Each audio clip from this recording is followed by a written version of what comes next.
Tuesday, January 20th, 3:12 on this fine Tuesday afternoon. Talk quick about the market, some names I'm looking at, and go from there. What a difference a day makes, right? S&P up nearly 1% now, right at the highs. SPY's right at 605.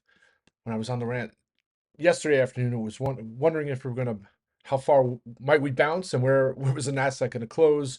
What were things going to look like come Tuesday? And more times than not, the market seems to find support and bounce, and we've seen this over and over again. Now the headlines yesterday, it's sell NVIDIA, DeepSeek is gonna destroy. It's gonna hurt their margins. It's just a bad situation. And now you start reading the headlines like, oh, NVIDIA is a bargain now. So it's just funny how all the narratives and headlines and all that shifts. Just how the market flows. In the morning, actually, it looked like maybe there's going to be some continuation. NVIDIA, Broadcom were both solidly in the green at the open. They both reversed course, nasty reversals, but then found support. So we'll see how things play out. I don't know. You hope that some of that I guess the meat of the situation is baked into the market now, and we can kind of work our way back. 610 on the SPY we hit just last week, so maybe that's a spot we can look at. But we're gonna need good earnings. So tomorrow's the big day: Meta, Microsoft, Tesla, Apple on Thursday. Tomorrow also we have ASML, so that probably has a little more importance. I don't know how much. The thing with ASML, last quarter they had disappointing guidance despite a strong beat, and the stock got destroyed. So maybe some opportunity there. All right, so that's the overall market. The SPY over that 600 spot, that's been a big support resistance line going all the way back since mid-November. So as long as that holds, I think we're fine. Back over that 50-day moving average. Uh, and funny, the yields in the dollar are higher today. So I'll take it as a good thing as well, but would have liked to see the reverse. And small caps not joining the parade too much in regards to the rally, only up a 0.25%. Maybe some of it's the stronger dollar and yields. I don't know. So hopefully that switches. Now individual names. So this morning you saw some names that probably would benefit from cheaper AI. I guess is the new phrase, cheaper AI, right? So you have a lot of these folks who, well, not folks, but these names, especially mega cap names that have large capex spend. Part of their earnings, part of their business model is to spend on AI to make sure they stay ahead of the curve. So now maybe that spend gets more return on their investment, right? So then you start looking at some of these names and they're saying like, also cheaper AI means more usage, right? I mean, there's all these things that come out just a course of a couple days that everybody tries to spin or rationalize what's next for the market and some of these names. And you see some of the cloud names going bonkers. I was talking about on audio this morning, ESTC, Snow, and then MDB. And also you take a look at Meta, Google, some of those names that they're probably going to benefit if there is cheaper AI, right?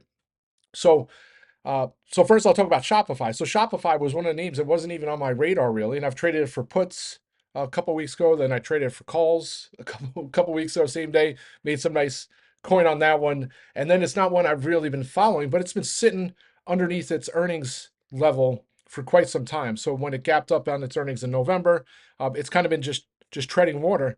And then I was watching it's up 4%, 5%, and it's at like 112. And I'm looking for opportunities to play a bounce. So I look at the calls, and Shopify calls are cheap or inexpensive on a risk reward basis with the stock at 112. I was actually looking at 118s, but it was moving too quick. And by that time, I'm like, let me just spend less, because if it does go the other way, at least I control my risk a little bit. So I got the 120s, and then within a matter of an hour, I was able to close some out for over 100%. I was able to close more out for over close to 300%, and then some more out for I guess close to 600%. And then I just have a couple more. I'll just hold on to those for potential FOMO. It got all the way up to 118 right after the lunch hour. But if this bounce continues tomorrow, you'll see some of these names. Some names that haven't been getting a bid, and I'll talk about MDB in a second. MDB, DocuSign, some of those names that probably.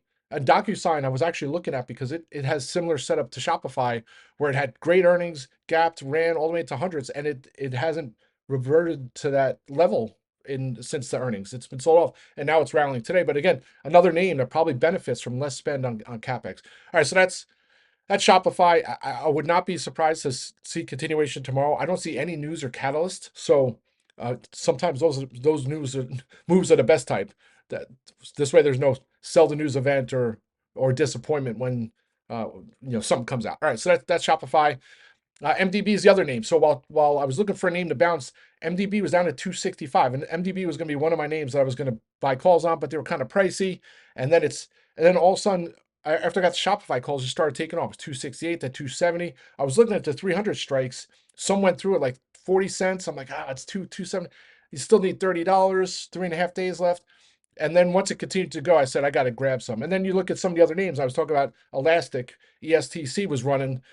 So you had to, and then Snow was up 6%. So you had to figure, well, actually it was 4% at the time. You had to figure there's going to be some follow through in some of these names. And MDB is typically not the most liquid name. So it sometimes it moves a couple dollars over a course of a couple minutes.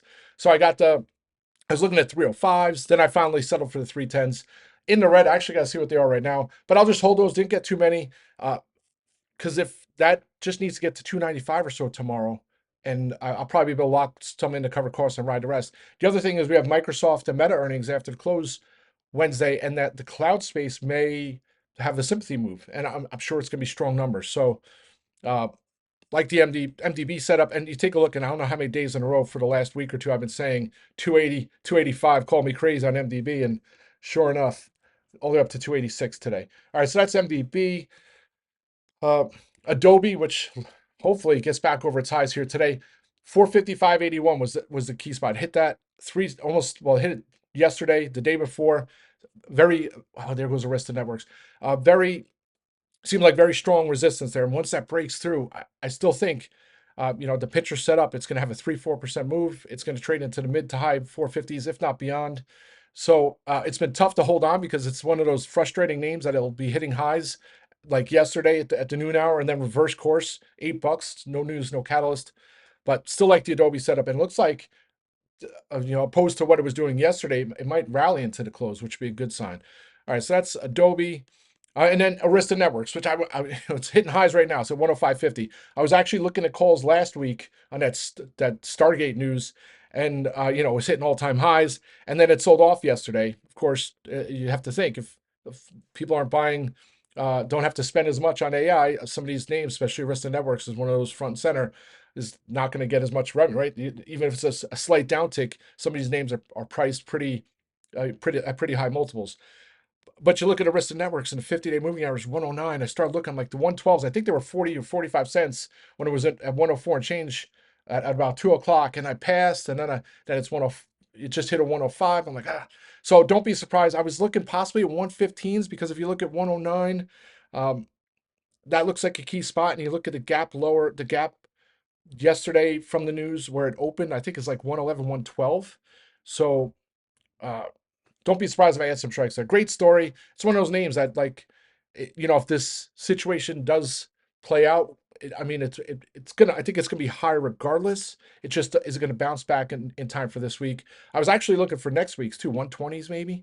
So I like this one as a bounce. So that's Arista, which brings me to Baidu. And Baidu's back over 90 here with a $2.50 move since 2:30. My locked some of the calls in yesterday. Just to cover costs. So now it allows me to hold them emotion free. And there goes Arista Networks. Sorry.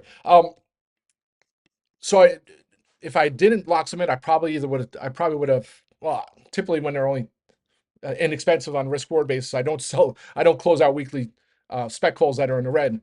But allow me to hold today or yesterday afternoon to today, and here it is in 90s. If it breaks 92, I think it's 91.99 was this morning. 91.93 is the 200-day moving average. If that breaks, I think it has possibility of triple digits. So really like the Baidu setup. And then any little hint that the sentiment in China is shifting, it's going to be good. And you see Bob already doing well. So don't be surprised if I add some strikes there. Then some other names. I still have my Teladoc February strikes.